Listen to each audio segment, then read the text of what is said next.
ingin memberikan catatan ini kepada ibu. Catatan ini berisi keperluan bulanan yang biasa aku beli untuk kami di rumah. Dan ini tagihan listrik serta tagihan air yang harus dibayarkan segera. Serta cicilan rumah jangan lupa. Ibu masih ingat, kan? Rumah itu belum lunas. Masih ada sekitar 4 tahun lagi baru lunas, ujarku sambil menyodorkan catatan itu. Kemudian tagihan yang memang harus segera dibayarkan bulan itu.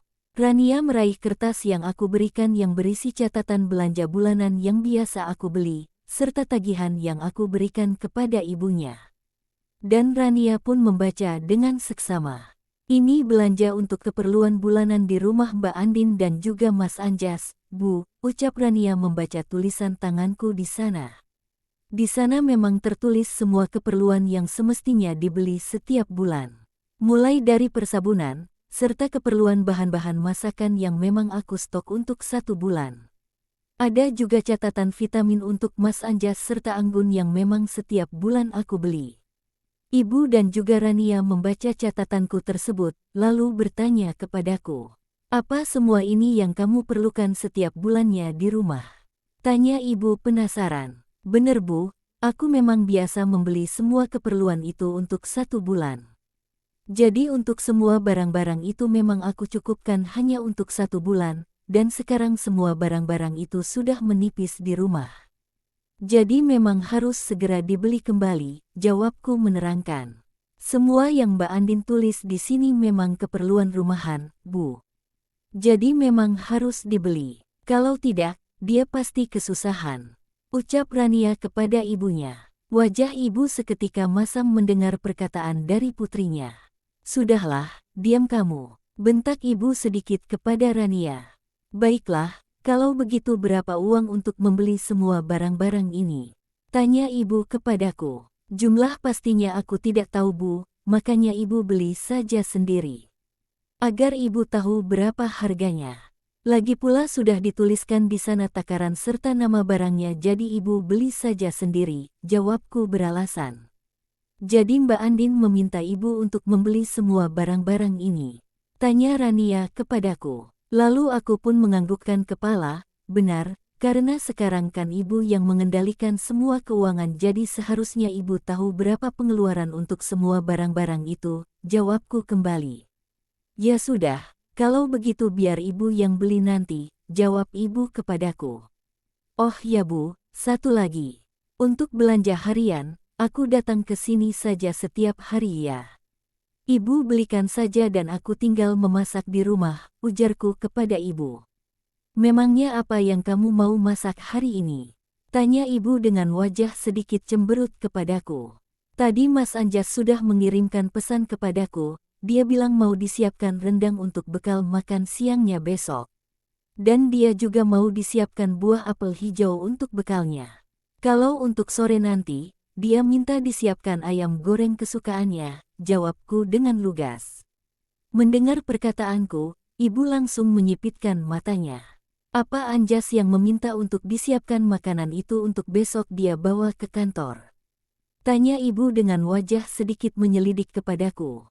Mendengar pertanyaan itu, aku seketika merogoh ponsel lalu memperlihatkan pesan yang dikirimkan oleh Mas Anjas tadi kepada mereka. "Benar Bu, Mas Anjas yang mengirimkan pesan kepada Mbak Andin untuk dibuatkan rendang dan juga ayam goreng," ucap Rania kepada ibunya. Ibu mertuaku langsung menghela nafas panjang. Setiap hari makan enak seperti ini uang yang dia berikan kepada ibu tidak akan cukup, protes ibu dengan wajah masam. "Mas Anjas memang setiap hari makan seperti ini kok, Bu.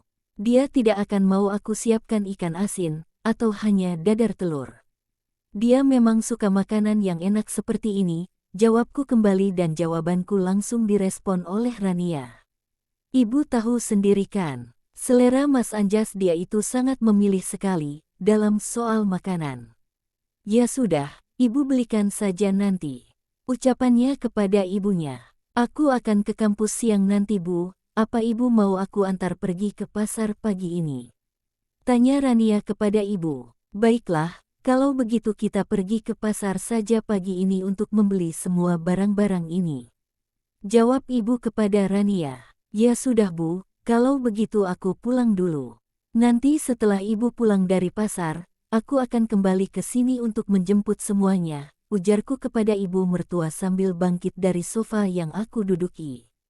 Baiklah Mbak, nanti aku telepon kalau kami sudah pulang dari pasar, ucap Rania ramah kepadaku. Wajah ibu terlihat sedikit dongkol, mendengar semua permintaanku tadi kepadanya. Tapi aku tak memperdulikan hal itu. Aku meninggalkan rumah mertua dan langsung menuju ke arah rumah kembali. Sepanjang perjalanan menuju rumah, aku mengulum senyum. Karena aku yakin, tak lama lagi ibu pasti akan langsung protes karena uang bulanan yang diberikan oleh Mas Anjas kepada ibu pasti akan berkurang cukup banyak untuk membeli semua barang-barang yang biasa aku beli setiap bulan itu. Aku ingin tahu sampai kapan ibu bertahan untuk mengelola semua keuangan itu, tanpa bantuan dariku sedikitpun. Ibu pasti akan sangat kesusahan.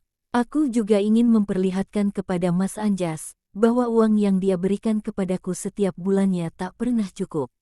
Apalagi jika menuruti semua keinginannya yang selalu ingin makan enak di rumah.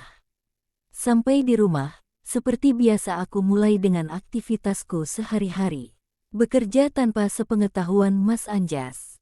Menulis rangkaian kata yang menghasilkan cerita-cerita yang aku fokuskan setiap hari.